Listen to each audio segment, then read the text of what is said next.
Well, good morning, everybody. Mark Finan here in the Home Weather Office on this Thursday morning, the 13th day of February 2025. This is the morning briefing coming to you from the Home Weather Office. And as I look out the window, the Home Weather Office, it's a stormy morning. It's a little windy. It's really wet. And it's going to be an interesting day. A lot to get through this morning. This might take a little while because we're talking about rain. We're talking about snow.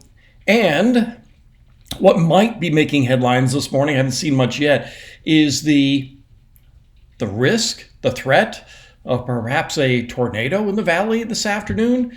I'll get to all of that as we go through the next, like I said, this may take a little while today.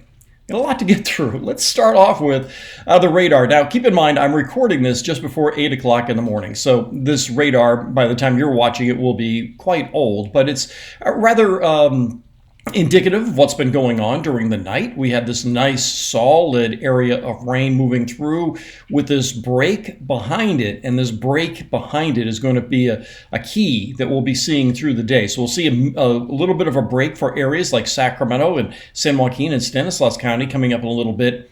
On the west slope, the break may not be as great because of this orographic flow squeezing out good precipitation, and that's how the foothills also get a lot more rain. Now, the other thing you'll note here is I'm looking at the radar, you see these little spots. Well, these are what are called LSRs, local storm reports. So let's just click on a couple of these and see what these show. And for those of you that wonder, this is I use an app called Radar Scope. And you can download this. So this is near Clayton, 4 miles southeast of Clayton. Debris flow reported on westbound Marsh Creek Road. Let's see what's going on here. Flood reported at 6:30 in the morning from law enforcement. CHP reporting giant rock in the eastbound lane of Highway 26, west of the Woodhouse Mine Road.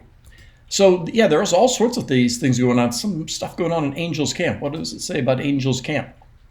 CHP reporting eastbound lanes flooded at State Route 4 at Stallion Way. So you can see there are a fair amount of them here, but there's a lot more down here. Now, there is a flood warning for the areas down towards San Jose. Let's see what this one says, debris flow. We have boulders and debris reported covering lanes at the intersection of Bear Creek Road and State Route 35. So yeah, there's a lot going on in Northern California. They've seen a lot more rain here than what we have seen so far in the valley or the west slope. And I'll show you some of those rain totals in just a second. But I also want to show you this beautiful satellite. Nice deep low here. Here's the moisture being streamed inland. Good cold front end here, so cold air coming in behind it. And also we have that plume going into Southern California as well.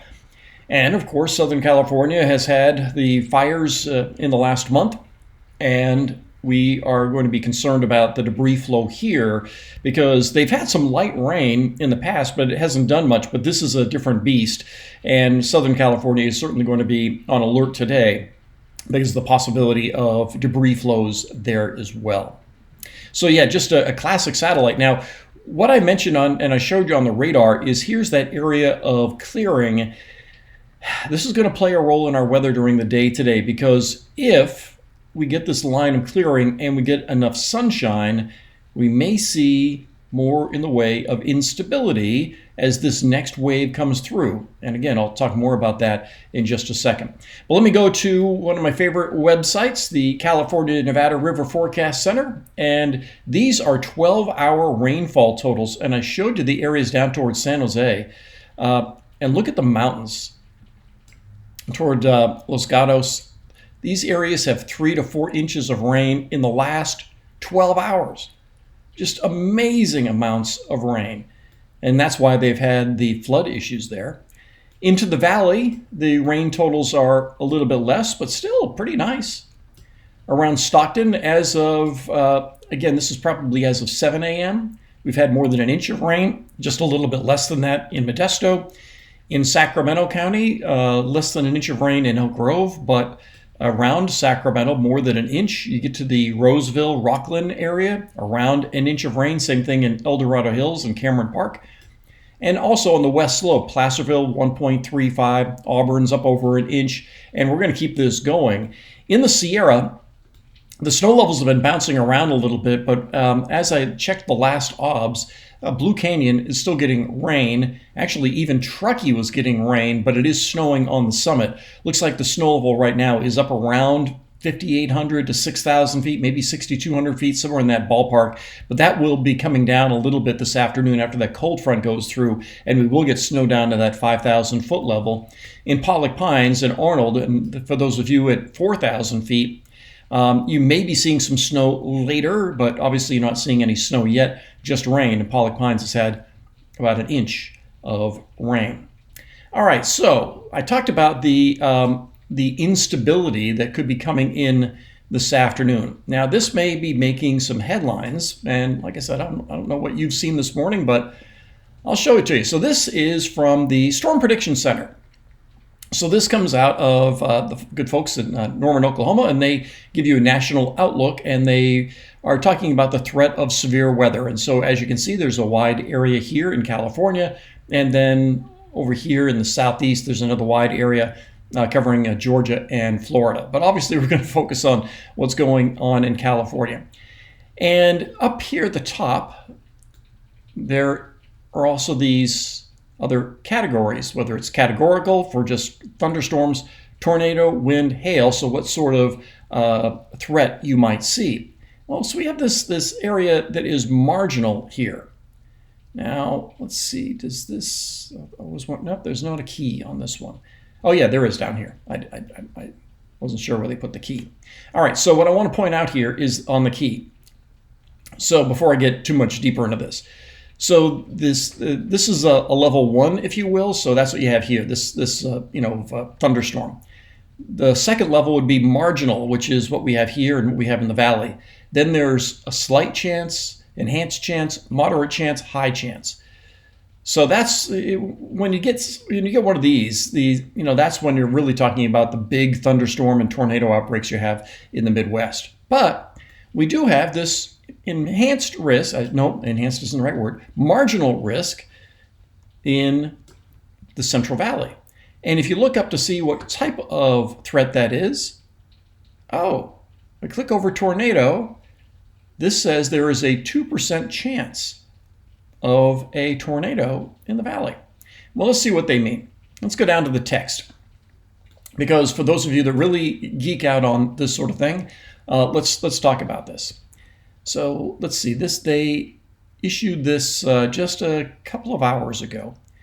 So they talk about the recent satellite imagery depicts an intense cyclone, low, as I just showed you on the satellite, with strong shortwave trough moving through the southern periphery towards central California. The shortwave is forecast to reach the coast later this afternoon, with ongoing warm air advection, shower activity moving to the east. So I showed you that yesterday, the warm air, which is why we have the higher snow levels this morning. So that warm air advection is moving to the east.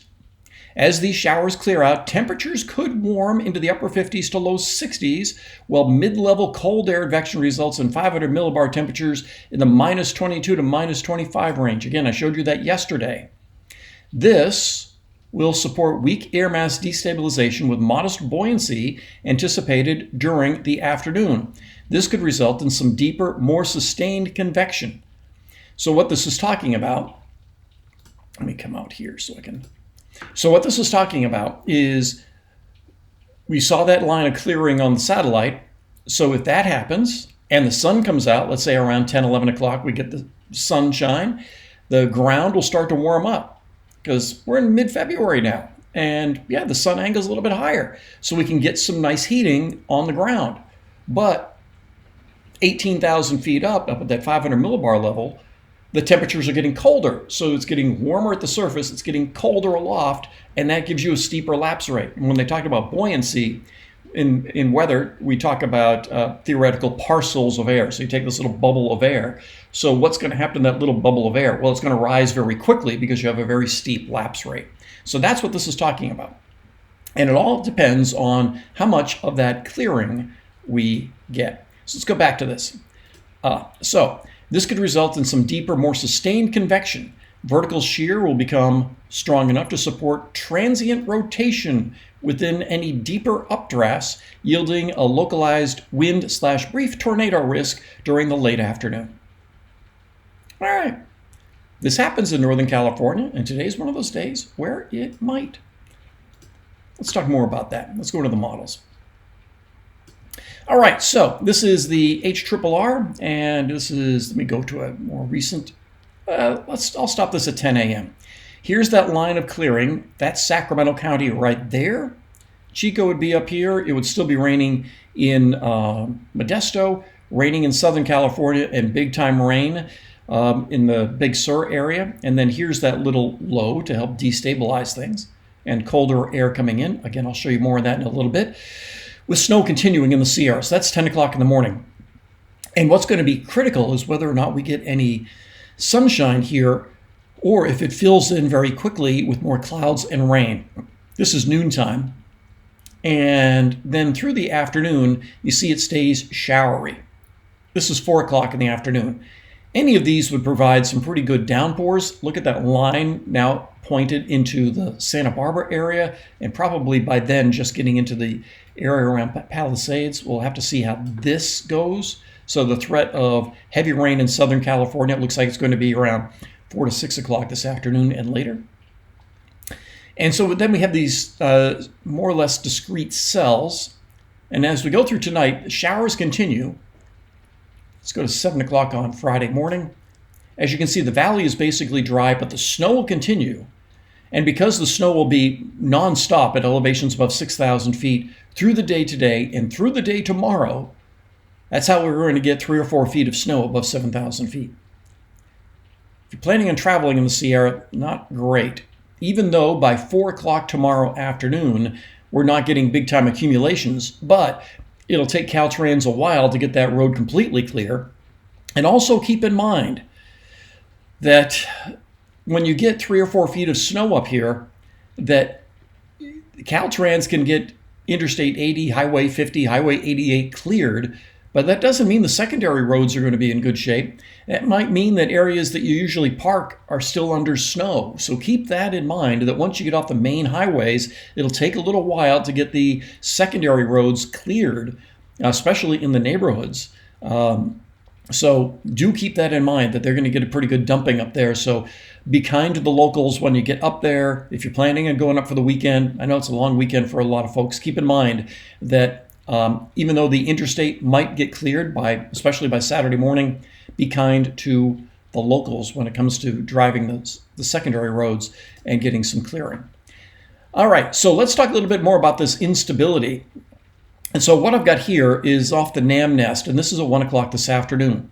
And what you're looking at here, as I scroll over this, you'll see the top line, the CAPE, C-A-P-E, convective available potential energy. So it's up around 500, 600, 700 here. Every now and then I'll find one that's over 800. That's not bad for our area. Now there's another scale down here. So the scale goes up to 6,000. We're under 1,000. But this is California, and this is the sort of CAPE we see. Occasionally, during some of our springtime events, we make it up to the 1,000, 1,500 level, but the Midwest kind of CAPE goes over 3,000, 4,000, that sort of thing, because they just have much deeper convection. Their cloud tops go 50, 60,000 feet, so you have deep layers of convection going on. So you have huge amounts of energy there, and therefore, when we get a tornado, it is a very weak tornado. So let's talk a little bit about this. So when you scroll over this and you see where the CAPE is, and again, when I've been looking at this, the SPC said late afternoon. The last couple of days when I've been looking at this CAPE numbers, they seem to spike around 1, 2 o'clock in the afternoon. We'll have to see how that goes. But then you can click on one of these and get one of these virtual soundings. And so this is a vertical profile of the atmosphere. And down here, this most unstable level, it gives you a CAPE of 733, a lifted index of -3, which is pretty good for a lift. And so here is our steep lapse rate. If you look at this little line down here, that's where the surface is, and you'll notice how the red line goes pretty flat. So in other words, we're getting pretty cold up here at 500 millibars. This 500 millibar temperature is now like -22, 23, something like that right here, because that's the -20 line right here. This is the 0 line. So you have a steep lapse rate. So any of these little parcels down here are getting lifted rapidly, and you'll notice that the dew point is right next to it. That means it's not just a cold air rising, it's cold, I should say, it's not just warm air rising, it's warm and moist air, because it's the dew point's right there. So you're carrying that moisture aloft, and therefore you are getting nice big fluffy clouds. Thunderheads, if you will. Then we look over here, and this isn't as pronounced as it was yesterday, but you can see what we look for here is on the hodograph is a curvature to the right, and you want more of a hook sort of a pattern to this. This has kind of a gentle turn to the right, and the what it does say here is that the model spits out that there could be a weak tornado with that. So yeah, I don't want you to get too excited or concerned about the fact that there could be a tornado this afternoon. Again, it can make easy headlines, but usually what we get is things that are relatively weak.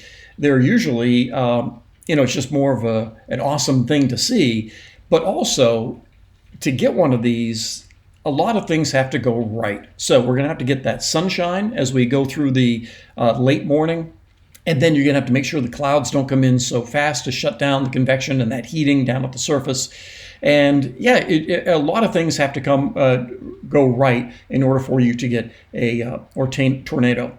Obviously, the meteorologists at the television stations are going to be watching this very closely. The National Weather Service is going to be watching this very closely. And so, pay attention to your alerts this afternoon to see if we do get a warning or something like that. So the possibility is out there as we go through the day today, and that is why. And it's just one of those classic events that we get. We get the cold front in the morning with heavy rain, and then in the afternoon, if we get enough clearing, we start getting these steeper lapse rates.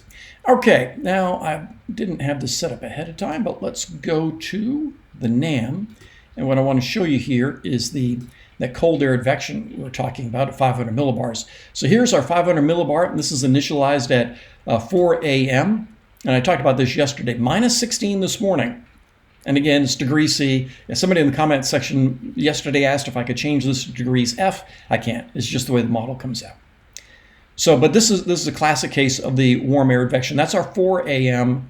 And a couple of hours later, that temperature drops. So that's the cold front going through. We get down to minus 23. And so that's how we get that steep lapse rate in here.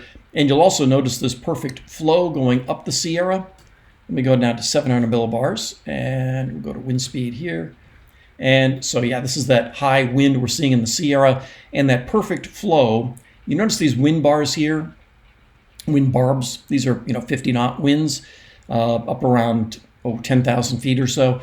And these are aligned perfectly into the Sierra. So all of that moisture is going perpendicular to the Sierra, perfect orographic flow. And then for Southern California, that's also that perfect orographic flow going into the mountains of Southern California. And that's, again, how the orographics will work against what we want in Southern California, meaning the mountainous areas, same areas that saw the fires, will get the heavy rain. All right, so let's use this model to now talk about precipitation. I'm going to go to this one, precipitation type. Because this will take us a little bit farther out in time, we'll go through the weekend. So this is this afternoon at 1 o'clock. I'll go to 4 o'clock this afternoon. There's the rain in SoCal, the bit of a break in the valley, snow in the Sierra. Get into the day on Friday. This is Friday around midday. We see it all the time. The valley drying out. I think there'll be scattered showers. The west slope will stay kind of soupy and wet, and we'll also see more snow in the Sierra. But we see this, that, the sun comes out in Davis, and you're thinking, okay, cool, the storm's over. I can go into the mountains. It's still snowing, and yeah, tomorrow's not going to be a good travel day. Maybe a little bit better by the time we get into Friday night. This is Friday night around 10 p.m. The snow is over. Caltrans will be working hard to get the roads cleared. Then into the day on Sunday, this little system goes by to the north and really doesn't do anything for us other than maybe giving us a snow flurry.